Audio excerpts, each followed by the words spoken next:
Semiconductor stocks have performed well in 2024. The overall rising demand for artificial intelligence is lifting requirements for computing, and that's been positive for Broadcom and Qualcomm. But which one of these two semiconductor design companies is the better investment for 2025 and beyond? I'm going to answer that question in this video, comparing the two on revenue, profit, cash flow, return on invested capital, and valuation to determine which one I think is the better AI semiconductor stock to buy now.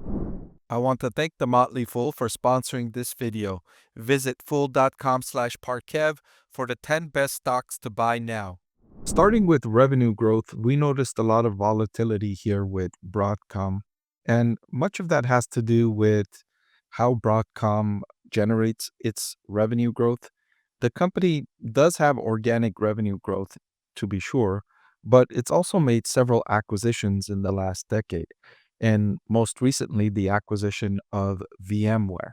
And when you make an acquisition, it boosts your revenue growth because you're adding another company's revenue onto your total.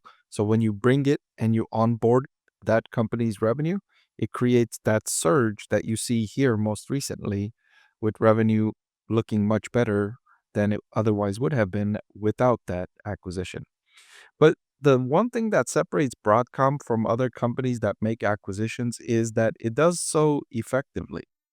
The acquisitions result in higher profit and higher cash flow from operations at the company rather than becoming inefficient or rather than demonstrating that the company overpays. So you don't see that very often with Broadcom. More so, you see the company make effective acquisitions that lift the company's overall performance. Qualcomm, on the other hand, has been growing by increasing the categories it operates in.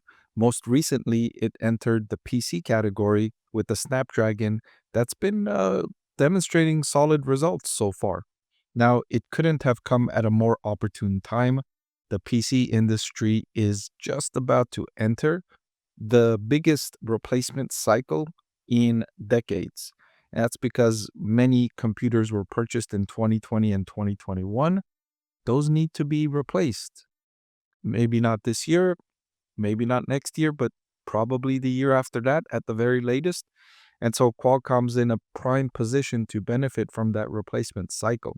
Also, you have other factors that are going to amplify that replacement cycle, including an end to Windows servicing the Windows 10. And on top of that, you have these newer PCs that are enhanced for artificial intelligence. So those factors combining to drive, in my opinion, what's going to be the biggest replacement cycle in personal computers in decades.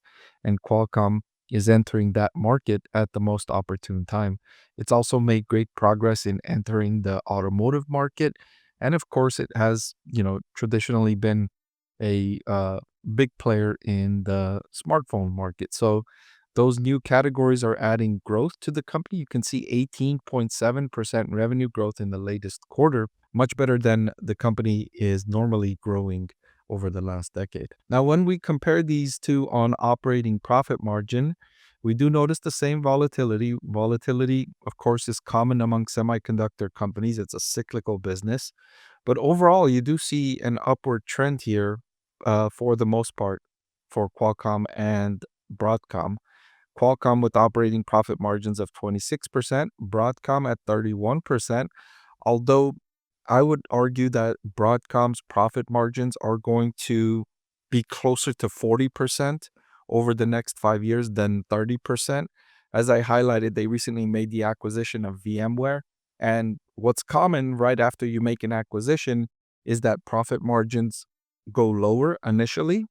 And then as you digest the acquisition, as you realize the synergies, the profit margins start to expand again. And that's pretty much what with Wall Street, when Broadcom held its analyst meetings with Wall Street, that's what they told investors.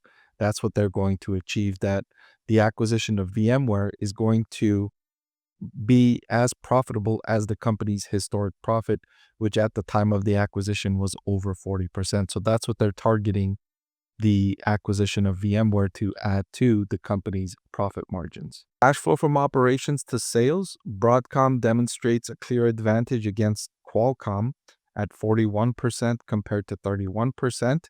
And Broadcom has demonstrated an upward trajectory, whereas Qualcomm has been volatile but flat over the last decade. It's pretty much where it was in the decade earlier.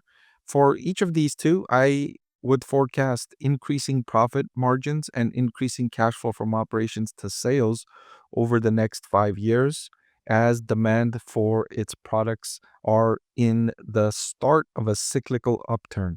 It's at the beginning of the cyclical upturn of their cycles. And so you would expect their profit margins to rise at this stage of the cycle. Return on invested capital. You notice that Qualcomm is ahead of Broadcom here at 25 compared to 4.63%. And again, this big drop down here has to do primarily with Broadcom's acquisition. That was a huge deployment of capital. And so the company has yet to receive the benefits of that deployment of capital.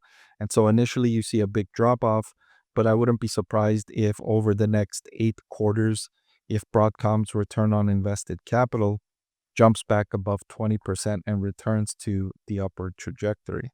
And finally, let's look at the forward price to earnings ratio to compare the valuation between these two semiconductor companies. Broadcom with a forward PE of 23, Qualcomm with a forward PE of 13. So if I was to pick between one of these two semiconductor stocks to buy today, I would pick Qualcomm because I don't see a clear reason why Broadcom should have this much of a premium against Qualcomm. Even though Broadcom's business is more lucrative, more profitable, and better prospects, Qualcomm has done well recently, demonstrating its ability to innovate in new categories, right? I've been impressed with Qualcomm's ability to enter the personal computer market and the automotive market, two markets that were ripe for entrance, and the company executed it well. And still in the early stages. I don't want to give the company too much credit, especially for the PC. They do have more penetration in automotive and more history there, but for PC, I don't want to give them too much credit. But overall, they've done a great job innovating here in the recent years. So I'm going to give them credit for that. And the lower valuation, I would pick Qualcomm over Broadcom as the better semiconductor stock to buy for 2025 and beyond. Hey everyone, I'm excited to announce that my book is finally available for sale. I've been working on it for more than a year now, so I'm really excited to finally share this with you now. It goes through my framework for evaluating stocks. Some of you often ask why I like this stock or why I like the other stock, and this framework provides you the things that I look at when I'm evaluating stocks. I've added the link in the description below.